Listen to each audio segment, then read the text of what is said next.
यूनुस की शिकायत पर शेख हसीना की बेटी पर गिरी गाज। मां के हाथ से गई सत्ता तो छिन गई बेटी की नौकरी। बेटी साइमा को डब्ल्यूएच ने नौकरी से निकाला।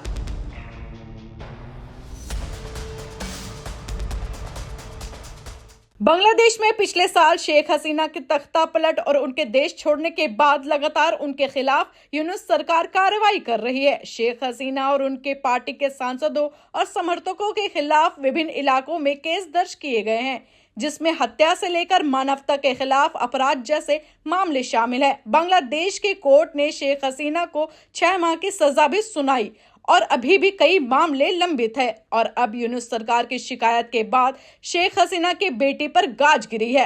दरअसल साइमा जावेद पुतुल विश्व स्वास्थ्य संगठन यानी WHO की दक्षिण पूर्व एशियाई की क्षेत्रीय निदेशक थी।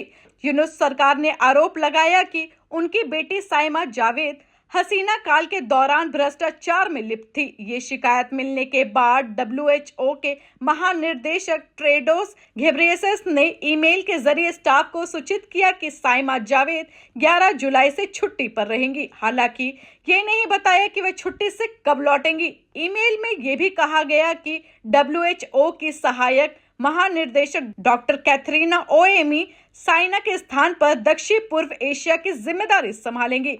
इस वर्ष बांग्लादेश की अंतरिम सरकार के तहत भ्रष्टाचार निरोधक आयोग ने साइमा जावेद के खिलाफ मामला दर्ज किया था। कथित तौर पर उन्होंने अपने और अपनी मां शेख हसीना के प्रभाव से अलग अलग बैंकों से लगभग $2.8 मिलियन निकाले थे, जो उन्होंने सूचन फाउंडेशन के माध्यम से प्राप्त किए थे।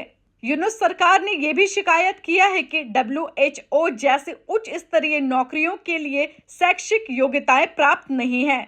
आरोप है कि साइमा को WHO के क्षेत्रीय प्रमुख का पद अपनी मां के प्रभाव से मिला था। इस आरोप के बाद WHO ने जांच शुरू कर दी है और जांच के बाद ही कोई फैसला लिया जाएगा। अब देखना यह है कि जांच के नतीजे साइमा के हक में आते हैं या उनके खिलाफ। फिलहाल इस रिपोर्ट में इतना ही। Bureau report TV7 Bharat.